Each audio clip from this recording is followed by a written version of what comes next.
দুই নম্বর হচ্ছে যে কথা আমি বললাম, দুই নম্বর হচ্ছে হালাল রুজি। কি বলেন তো? শুনতে কষ্ট হলো? শুনতে কষ্ট হয়েছে না? অনেক কষ্ট হয়েছে। হালাল রুজি, হালাল রুজি বর্তমানে ইনকাম করা অনেক টাফ ব্যাপার, অনেক কষ্ট। আর হালাল ভাবে থাকা, হালাল পোশাক পরে হালাল খাদ্যের উপর থাকা কত যে কঠিন। যার সাথে যে সঙ্গীর সাথে সাথে ঘুরছেন অধিকাংশ হারামখোর। চট করে আপনি 1 মাস যাবত হালাল খান, চট করে একজন মাঝখানে খাদ্য এমন খাদ্য এনে দিল যেটা হালাল হারাম খাদ্য, যদি আপনি ফেরত দিয়ে দেন তাহলে আপনার যার সাথে বন্ধুত্ব করেন সে কষ্ট পাবে। তাহলে কি করবেন? আপনি জানেন স্পষ্ট ও হারাম ছাড়া কোনো কিছু ইনকাম করে না, তাহলে কি তার খাবার খাবেন? কথা বললেন না? কারণ খাওয়াই লাগবে মানবতা রাখার জন্য, সম্পর্ক রাখার জন্য, নাকি? জি না, হারাম তো হারামে। এটাই আমি বলছি। এখন আল্লাহ সুবহানাহু ওয়া তাআলা সূরা মাইদার 100 নম্বর আয়াত খুলবেন, সেখানে আল্লাহ বলেছেন, আপনি কি বলেছেন? আল্লাহ সুবহানাহু ওয়া তাআলা আপনি কি বলেছেন যে এখান থেকে বাঁচার জন্য কুল্লা ইয়াস্তাবিল খাবিস ওয়াত তাইয়্যিব। আল্লাহ বলতেছেন, হে মুহাম্মদ সাল্লাল্লাহু আলাইহি ওয়াসাল্লাম, আপনি বলে দেন অপবিত্র আর পবিত্র দুটো সমান নয়। অপবিত্র আর অপবিত্র দুটো সমান নয়। ওয়ালাউ আজাবাকা কাসরাতুল খাবিস, আল্লাহ বলছেন অপবিত্র যে অঢাল পরিমাণ হয়, প্রাচুর্য পরিমাণ হয়, আপনাকে আকর্ষণ করার জন্য আপনাকে মুগ্ধ করেছে, আল্লাহ বলছেন তবুও ওটা অপবিত্র। মনে বুঝতে পারেন? তবুও ওটা কি? আজকে আপনি আমি তাকাই, একই সাথে বললাম আজীবন, 2 বন্ধু চললাম, কিন্তু আজকে আমি সেই কাঁচা ঘরে বসবাস করি, সাধারণ একটা ঘরে বসবাস করি, কিন্তু আমার বন্ধু আজকে 5 টাকা। কেন বুঝতে পারি না? আজকে আপনার আফসোস হচ্ছে, কষ্ট হয়। আপনার স্ত্রী বলে, আপনার ছেলে মেয়ে বলে, তুমি কি করলা জীবনে? তুমি দেখে তাকিয়ে দেখো তোমার ভাই কি করলাম, তুমি কি করলা? বুঝতে পারিনি। হালাল ভাবে ধনী হয়ে হালাল ভাবে বাড়ি করা এত সহজ মনে করেন না? অনেক অনেক অনেক কঠিন। হালাল ভাবে যদি ব্যবসা করে, হালাল ভাবে যদি টাকার মালিক হন, তাহলে আপনার চকলেট থেকে শুরু করতে হবে, অন্তত 30 বছর লাগবে। চট করে বড় লোক হলেন আরেকজনেরটা নিয়ে, সাবধান। আল্লাহ এটাই বলছেন, যতই তোমাকে মুগ্ধ করুক মুহাম্মদ সাল্লাল্লাহু আলাইহি ওয়াসাল্লাম, অপবিত্র বস্তু যতই তোমাকে মুগ্ধ করুক, বেশি কাসরাতুল খাবিস, অপবিত্র বস্তু তোমাকে মুগ্ধ করেছে, তোমার চোখের সামনে চাকচিক করছে, এটা তুমি মনে করো না ভালো। আল্লাহ বলছেন এটা অপবিত্র। আর ভালো কি জানো? সরিষা থেকে সরিষা, তুচ্ছ থেকে তুচ্ছ, কিন্তু ওটা হালাল। আমি আল্লাহ বললেন, জমিনে যা কিছু আছে সব কিছুর চাইতে তোমার ওই তুচ্ছ যেটা হালাল সেটা উত্তম। তুমি ভাবো, চিন্তা করো, কারণ এই উত্তমের সাথে কে আছে? আল্লাহ আছে। এজন্য আল্লাহ বলছেন, নবী মুহাম্মদ সাল্লাল্লাহু আলাইহি ওয়াসাল্লাম বলছেন, লা ইয়াদখুলু জান্নাতা জাসাদুন গুযিয়া বিল হারাম, ওই দেহ জান্নাতে যাবে না, জাসাদুন মানে শরীর, যেই শরীর হারাম খাদ্য দ্বারা গঠিত হয়েছে। কি খাদ্য দ্বারা? হারাম খাদ্য দ্বারা গঠিত হয়েছে, সেই দেহ কোথায় যাবে না? জান্নাতে যাবে না। জান্নাত পবিত্র না অপবিত্র? এই জন্য পবিত্র মানুষকে জান্নাতে দেওয়া হবে, অপবিত্র মানুষকে জান্নাতে দেওয়া হবে না। অপবিত্র মানুষের জন্য কোথায়? জাহান্নাম। এজন্য আমি আপনাকে বলছি যে হালালের সাথে থাকুন। আশেপাশে চতুর্দিকে কে কি করছে এদিকে তাকায় না, এদিকে আপনি তাকায়েন না, আপনি তাকান আপনার দিকে। আজকে 2 টাকা নেই, আপনাকে মানুষ মূল্যায়ন করে না। কি আছে মূল্যায়ন? এর মূল্যায়ন আমার কি দরকার? আমাকে মূল্যায়ন যদি মহাজগতের মহাপ্রতিপালক যদি তিনি করেন, তিনি এই জমিনেও আমি ধনী, পরকালেও ধনী। কে কে মূল্যায়ন করে এটা আমার দেখার সময়। 5 তালাক 100 তালাক বানান না, আপনার আফসোস কেন? এই জন্য সহিহ বুখারী হাদিস, মুহাম্মদ সাল্লাল্লাহু আলাইহি ওয়াসাল্লাম বলছেন, হে পৃথিবীর মানুষ, শুনে রাখো, যাদেরকে আল্লাহ দরিদ্র করেছেন, তোমরা ওই 5 তলা প্রাসাদের দিকে তাকাইও না, তুমি তাকিয়ে দেখো তোমার নিম্ন নেমের যারা আছে তাদের দিকে, তাহলে তোমার ঈমান বাড়বে। আর যদি তুমি উপর দিকে তাকাও তাহলে তোমার ঈমান কমতি হবে, তোমার ঈমান ডাউন মারবে। আর তাহলে তুমি যে মানের আছো তার চাইতে নিচু মানের দিকে তুমি তাকাও, তাহলে তুমি বুঝতে পারবে আল্লাহ তার চাইতে আমাকে আলহামদুলিল্লাহ ভালো রেখেছে। কথা মনে বুঝতে পারে নেবে। তো বর্তমান হালাল ইনকাম করা এত কঠিন, এত জটিল, এত কঠিন, এত জটিল, যা আপনাকে আমি বুঝাতে পারবো না। কেমন ব্যবসা করতেছেন, যতগুলো অনেক ভাই এখানে আসেন, প্রায় ভাই কিন্তু বিজনেস ব্যবসায়ী করেন। কি কোন জায়গায় ছলছাতুরি করেন আপনি ভালো জানেন। 1000 টাকা দামের জিনিস বাজারে বেচতেছেন 3000 টাকা, চলন্ত বাজারে যদি থাকে তাহলে আপনি বেচেন, আমার কোনো বাধা নেই, আপনার জন্য জায়েজ। 1000 টাকা দিয়ে জিনিস কিনেছেন, চলন্ত বাজার হয়ে গেছে কয় হাজার, 3000, আপনার জন্য কি জায়েজ। কিনছেন কত দেন, 1000, বেচতেছেন কত, 3000। যদি চলন্ত বাজারে হয়ে যায় ওঠে 3000, তবে জায়েজ। আর যদি আপনি বলেন না আমার এত লাভের দরকার নেই, আমি ইনসাফ করব, আমি কি করব, ইনসাফ করব, আমার 1200 টাকা হলেই হবো, আচ্ছা নেন। এই সুযোগ কি আর সারা যায়? এটা বাংলাদেশ, বাপরে বাপ। 1000 কিনেছে, চলন্ত বাজারে 5000 হয়েছে। আজকে যেভাবে নেওয়া যায় আজকেই ধনী হতে হবে। কথা মনে বুঝাতে পারি নাকি? এটা বাংলাদেশ। যদি শোনে যে উত্তরা এই জিনিসের দাম বেড়ে গেছে, সাভারে এখনো আসে নাই, তাহলে এখান থেকে ফোনে যোগাযোগ, কি খবর, গ্যাস কিনছিলাম 2000 হয়ে গেছে 3000, ঠিক আছে আমার কাছে তো এতগুলো আছে, কাজ হয়ে গেছে। কোনো মনে বুঝেননি? মাঝখানে যারা খরিদ্দার তারা কিন্তু মরে, আর যারা গরিব শ্রেণীর তারা চতুর্দিক দিয়ে মরছে। যারা দিন আনে দিন খায় তাদের উপর দিন রাত জুলুম চলছে, আপনি করে যাচ্ছেন। কিন্তু চলন্ত বাজারে বলছিলাম যদি 3000 হয় আপনি বেচেন, তবে আপনি ইনসাফ করে শিখুন, ইনসাফ করে শিখুন। আপনি ব্যবসা বলতে এটা নয় 1 বছরের ভিতরে 2 বছরের ভিতরে আমাকে কোটিপতি হতে হবে, ব্যবসা এই জন্য নয়, আমার ব্যবসা এটা ধরে রাখতে হবে আমি আজকে এই ব্যবসা এই বছরে 1 মাসে আমি কতটুকু মানুষের ইনসাফ করতে পারলাম, কতটুকু মানুষকে আমি সহযোগিতা করতে পারলাম, কতটুকু মানুষ আমার দ্বারা উপকৃত হতে পারলো এই ব্যবসা দ্বারা। নিজের জীবনটা কোনো মতে পার হবে। আমার ব্যবসার উদ্দেশ্য হচ্ছে আমি দিনকে শক্তিশালী করব, এবং যারা দিন মানে তাদেরকে আমি শক্তিশালী করব। কিন্তু আপনি কি করছেন? আপনি চিন্তা ফিকির জমি জায়গা কিনে রাখবেন, তোমার খবর আছে, তোমার বাওতাবাজি ছড়াবে, তুমি মালাকুল মউত আসলে তুমি বুঝতে পারবে তোমার অবস্থা কি। আল্লাহ তুমি বোঝার মানা তুমি তৌফিক দান করে। যদি আপনি বলেন যে ইমাম সাহেব 1000 টাকা জমার জিনিস 3000 টাকা বেচা, এটা আপনার দলিল কোথা বলেন? সহিহ বুখারী হাদিস। রাসূল সাল্লাল্লাহু আলাইহি ওয়াসাল্লাম আনাসকে বললেন, আনাস তুমি আমাকে একটা ছাগল কিনে দাও, 1 টাকা নিয়ে যাও। 1 টাকা রাসূল সাল্লাল্লাহু আলাইহি ওয়াসাল্লাম দিয়ে দিলেন। তিনি বাজারে গেলেন, বাজারে যে 1 টাকা দিয়ে ছাগল কিনলেন, ছাগল কিনে বাজারে এক প্রান্ত থেকে কিনলেন, এই ছাগলটা বাজারে আরেক প্রান্তে যে 2 টাকা বেচলেন। কে ব্যবসা করতেছে? আনাস রাদিয়াল্লাহু তাআলা আনহু। 2 টাকা বেচে পরে বাজারে আরেক প্রান্তে যে 1 টাকা দিয়ে আবার ছাগল কিনছেন, আরেক টাকা ফিরে নিয়ে এসেছেন। মুহাম্মদ সাল্লাল্লাহু আলাইহি ওয়াসাল্লামকে দিয়ে বলছেন যে ইয়া রাসূলুল্লাহ সাল্লাল্লাহু আলাইহি ওয়াসাল্লাম, এই যে আপনার ছাগল, এই যে আপনার 1 টাকা।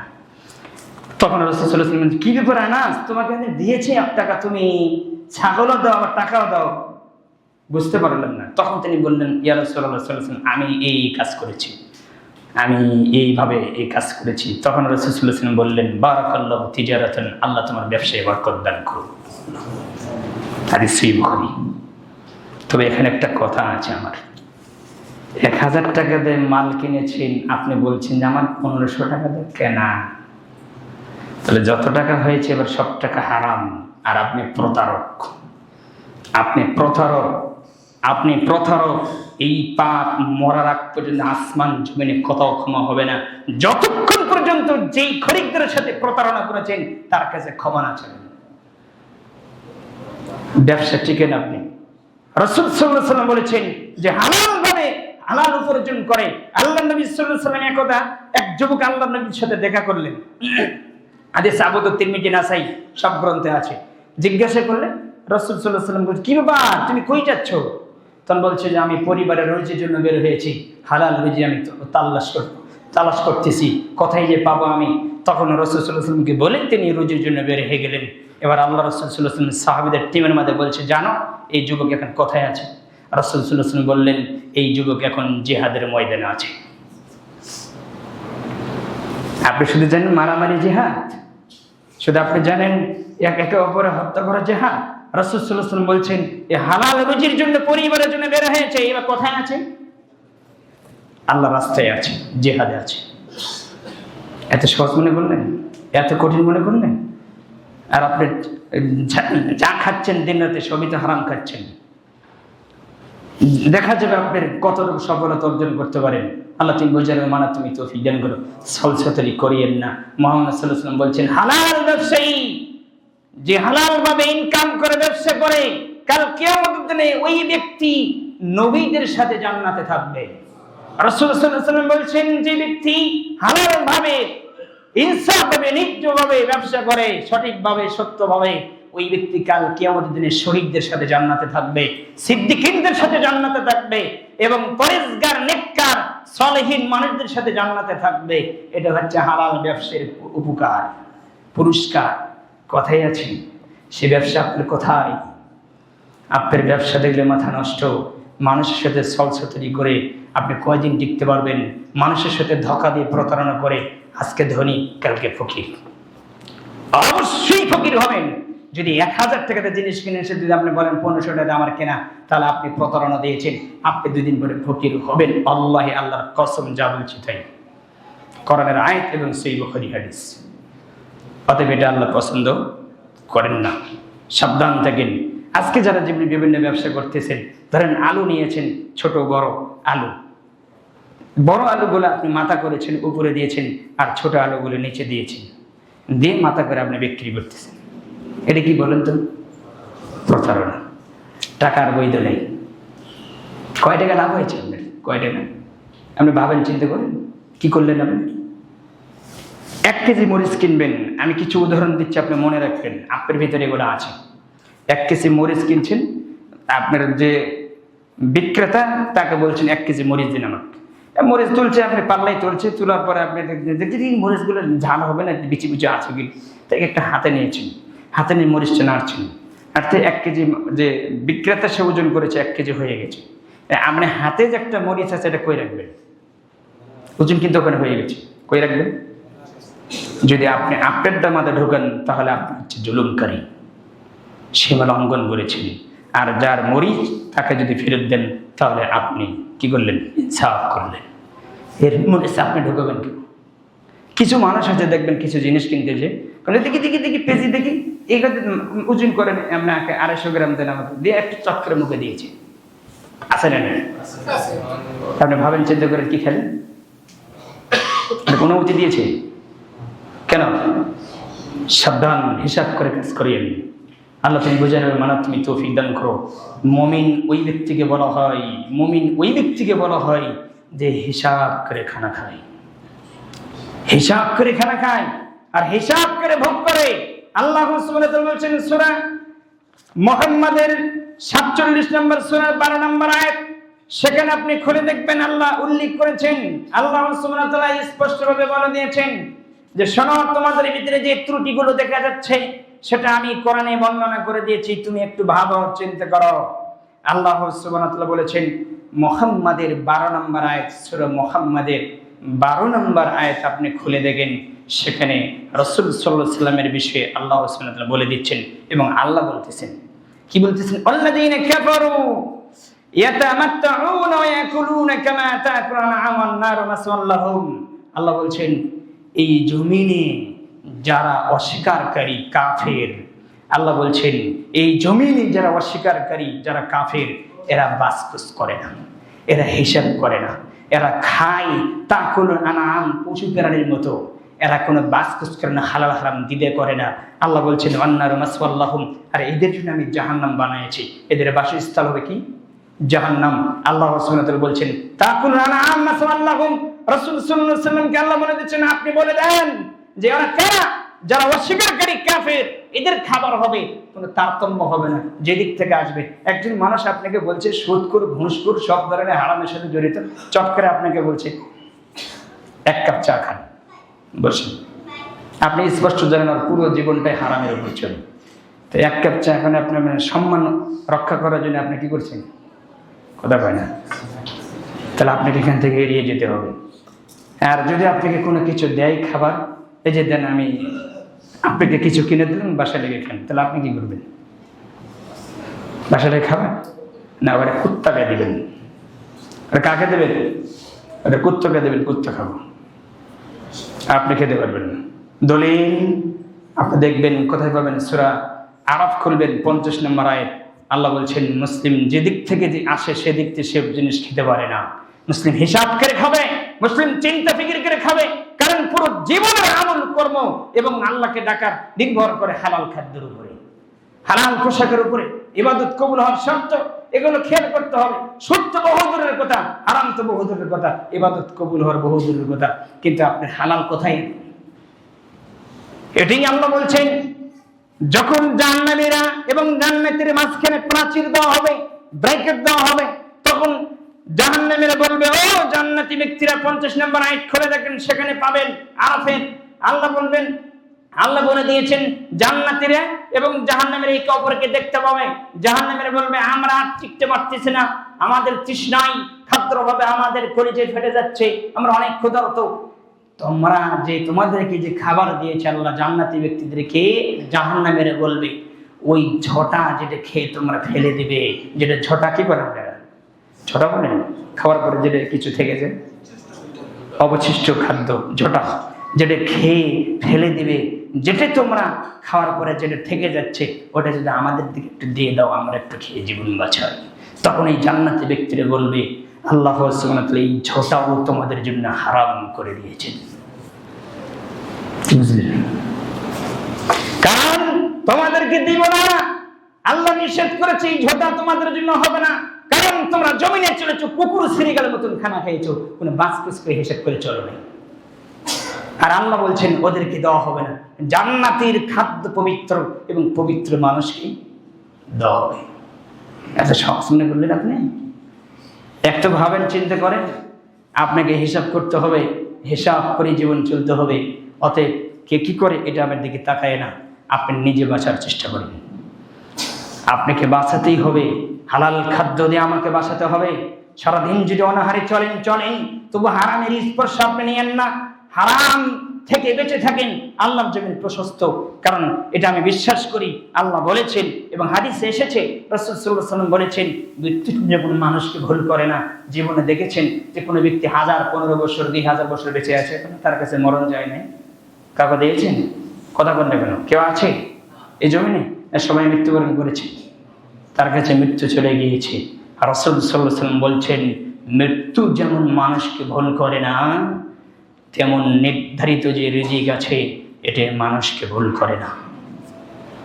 পৃথিবী সৃষ্টির 50,000 বছর আগে আপনার রিজিকের ব্যবস্থা করা হয়েছে। জমিনে কি পরিমাণ খাবেন, কতটুকু রিজিক আপনি পাবেন, এটা আল্লাহ লিখে রেখেছেন কিতাবে। এটা আবার নতুন করে যখন আপনার ইনু করা হয়েছে, আবার যখন মায়ের পেটে 4 মাস বয়স হয়েছে আপনার, ওই রিজিকই আল্লাহ সুবহানাহু ওয়া তাআলা আবার নতুন করে ফেরেশতার দ্বারা লিখিয়েছেন। পরেরটা খাবেন কেন? আরেকজনেরটা নেবেন কেন? আরেকজনের হক মারবেন কেন? আরেকজনের জিনিস আপনি খাবেন কেন? আপনারটা আপনি খাবেন, কারণ আল্লাহ বলছেন তোমারটা খেয়েই তুমি মরবে।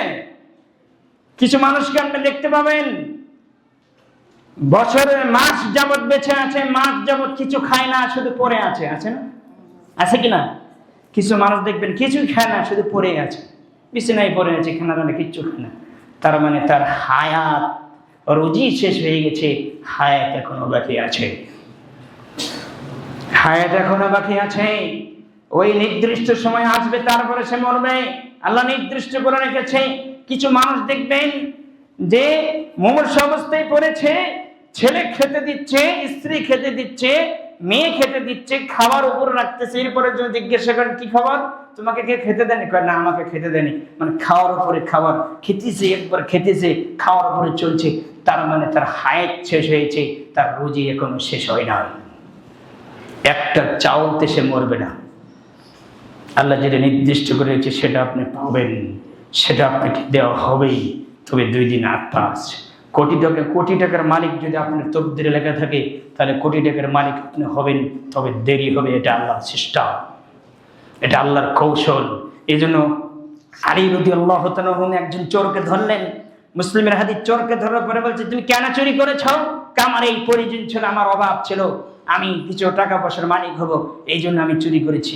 তখন আলী রাদিয়াল্লাহু তাআলা বললেন, দেখো তুমি যেই পরিমাণ টাকার মালিক হবে ওটা নির্দিষ্ট করা আছে, তুমি চুরি করলেও পাবে, না করলেও পাবা। কেন তুমি চুরি করলা? তুমি ওই জায়গায় যেতে পারবা, ওই জায়গায় তোমাকে আল্লাহ নিয়ে যাবে, তুমি একদিন দেরি হবে। তুমি ওই জায়গার মালিক একদিন হবে, তুমি একটু দেরি হবে। আর যদি তুমি বলো যে না আমি আজকে ওই জায়গায় যেতে চাই, তাহলে তোমাকে হারাম পন্থায় যেতে হবে। কথা মনে বুঝতে পারি না, আমার কথা কি বুঝতেছেন আপনারা? এই জন্য আমি বলি যে হালালের সাথে আপনি লেগে থাকেন, হালালকে গ্রহণ করেন, হারাম থেকে বেঁচে থাকেন। হারাম আল্লাহ এটা বরদাস্ত করে না, কারণ আল্লাহ পবিত্র, পবিত্র জিনিস ছাড়া তিনি গ্রহণ করে না। কোরআনে ভরপুর করে দিয়ে রেখেছেন। এই জন্য আল্লাহ বলছেন ইয়া আইয়ুহান নাস, হে সকল মানুষ, এখানে সবাইকে ডাক দিয়ে আল্লাহ বলেছেন কুলু মিন তাইয়্যিবাত, তোমরা খাও তৈয়ব, পবিত্র, হালালান তাইয়্যিবা, এবং তোমরা হালাল খাও এবং তৈয়ব। হালাল একটা জিনিস, তৈয়ব আরেকটা জিনিস। এবং হালালও হতে হবে এবং তৈয়ব স্বচ্ছ পবিত্র হতে হবে। হালাল তো অনেক কিছু আছে কিন্তু এদের রুচে না, রুচি নেয় না, মুখে ধরে না, এরকম অনেক কিছু আছে না? কিন্তু এই জন্য আল্লাহ দুটোই উল্লেখ করেছে যে উত্তম হতে হবে এবং হালাল হতে হবে। তৈয়ব যেটা উত্তম এবং স্বচ্ছ সেটা তুমি গ্রহণ করো। ইয়া আইয়ুহান নাস কুলু মিন তাইয়্যিবাত, আল্লাহ বলছেন যেটা তৈয়ব, হালালান তাইয়্যিবা, ওয়ালা তাত্তাবি খুতুওয়াতিশ শাইতান। আল্লাহ বলছেন তোমরা শয়তানের পদক্ষেপ অনুসরণ করিও না। তাহলে যারা হারাম খায় তারা কারা অনুসরণ করে? শয়তান অনুসরণ করে। আল্লাহ তুমি বোঝার এবং মানার তুমি তৌফিক দান করো।